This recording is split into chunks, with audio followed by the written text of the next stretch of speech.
Hello everyone, this is Global Government News, and I'm covering an article posted on Infowars.com titled Homeschoolers Arrested in New York, Slavery Returns to America, written by Kurt Nimmo on January 6, 2009, after a couple in New York were arrested for homeschooling their children.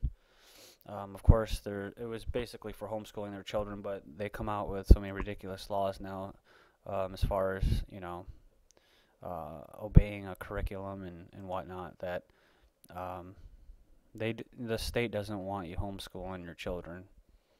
They want them to go through the little re-education camps.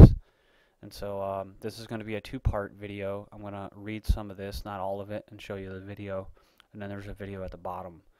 So, in a move designed to send a message to parents, a Montgomery County, New York couple were arrested and ticketed for homeschooling their children and failing to register them with the school district.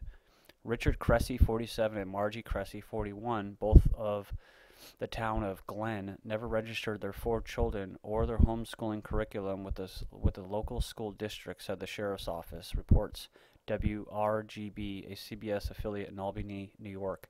The superintendent of the Fonda Fultonville Central School District confirmed the 4 children, ranging in ages from 8 to 14, had not been registered with the school district for the last 7 years.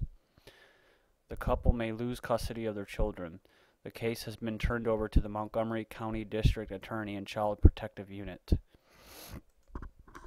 And just excuse me, I'm just getting over some kind of bug right now. So, on his radio show today, Alex Jones said the arrest and demand that parents turn in their offspring over to the state is like a scene out of the Planet of the Apes. In the cult classic, apes hunt humans and intern them in a slave gulag. Police and CPS are acting like apes on the hunt. Jones pointed out here that there is no law in New York criminalizing homeschooling, and the arrest was predicated on a color of law regulation. Local and state governments around the country have moved to criminalize homeschooling and force children to attend dangerous public schools.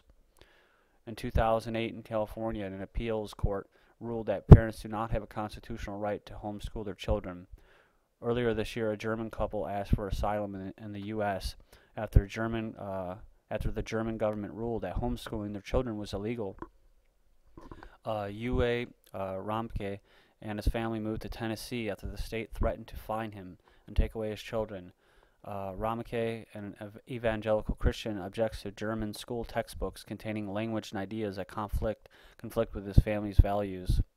And that's what a lot of these people that these families that don't want to put their children through these re-education camps, because that's exactly what they are. It's rewritten garbage history, right? So,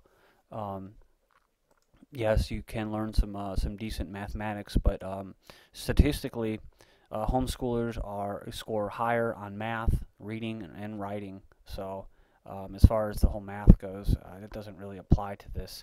I'm going to go up to this video, guys. We'll check this one out and see what type of propaganda they're showing the sheeple.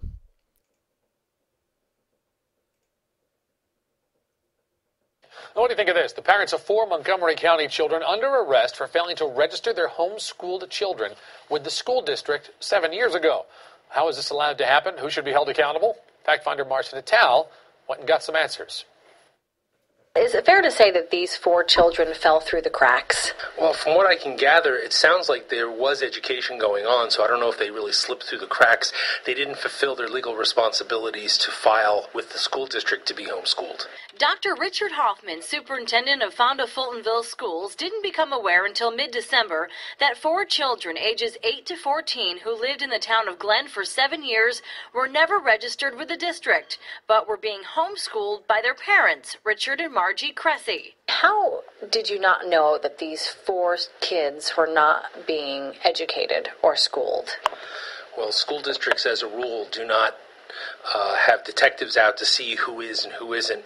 We count on parents to follow the law, which is that all students between the ages of 6 and 16 need to be educated. The Cressys were arrested on charges of child endangerment. Police began investigating after an anonymous tip. Under state law, a superintendent must approve a homeschooling curriculum, but according to investigators, the Cressys never submitted one in the 7 years they lived in the district. So who should be held accountable here? Well, the parents. It's not the school's fault. The schools are doing the right thing, trying to get the parents to file the proper paperwork, which they have now. According to Hoffman, the Cressies have now submitted a homeschooling curriculum, and he has approved it. Will anything be done differently from the school's point of view to make sure that kids are being homeschooled correctly, or? Well, we follow the law, and the law requires us to make sure that certain steps are followed. Marcy Natal, CBS 6 News, Fonda. So you can see these people are just following protocol. This woman, she's just doing her job, reporting on something that she has no interest in. She was raised through state schools, and she doesn't really care. She's just doing that, and you know, this guy, like he says, you know, he's just following, you know, protocol, basically. So that's what everybody does, and that's what happens down here in Nazi Germany. Everybody just followed protocol. And they also had the policy in Germany.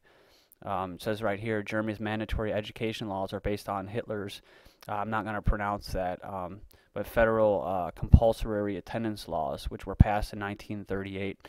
And so you can see where this is coming from. It comes top down, and it has nothing to do with, you know, being educated. It's like I said, being re-educated, right? Where you're being taught that the state is God, that authority rules over you, and you get to learn how great the United States is, which, you know, it is a great country, but it's through a filter where it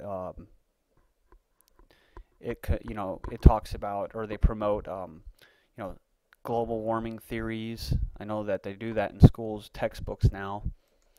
But just, yeah, it's totally ridiculous that they treat these parents like criminals. Because I was watching a series, that Deadwood series, the HBO series, and I know it's kind of old, but, you know, like I watched the bonus features and that, and, you know, and they're just, it's totally ridiculous how they were talking about, ooh, the first school was set up and they're civilized now. And it's like, what are you talking about? Like, the people that are, there's still people that are homeschooled now.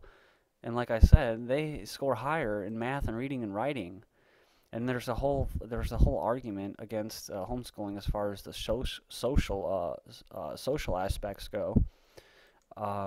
But that's you know, that's kind of a different argument. The argument here is that parents should not be treated like criminals. They should not lose their children to CPS, which is a little like a strong arm for this eugenics, population control, New World Order, and they want your children, no matter what they have to do to get them, breaking up the families, and getting your children through the system, through the state, is what they want. Because they want to raise nice little tool bags that don't ever think for themselves, and don't think that the state is a monstrous, villainous, murdering piece of crap. So let's just check down here. But yeah, if you want to read this entire article, you can either go to the link or you can just pause it here. I'm just going to move down here and finish up here in this 10-minute part, and then I'll have the second part of this video. But it says here, right here, it says a study conducted in 2002 revealed that public schools are infested with drugs. Half of all teens and 60% of high school teens report that drugs are used, kept, or sold at their schools. Students at these schools are 3 times more likely to smoke, drink, and use illicit drugs than students whose schools are substance-free, according to the study. So yeah, I mean, that just kind of goes into the whole sociable thing. It's like, yeah, they're sociable, but, you know, most of them are on drugs or doing alcohol or whatnot. Yeah, I'm just going to scroll down here and get to this other part. So just check out the second part of the video. Thanks.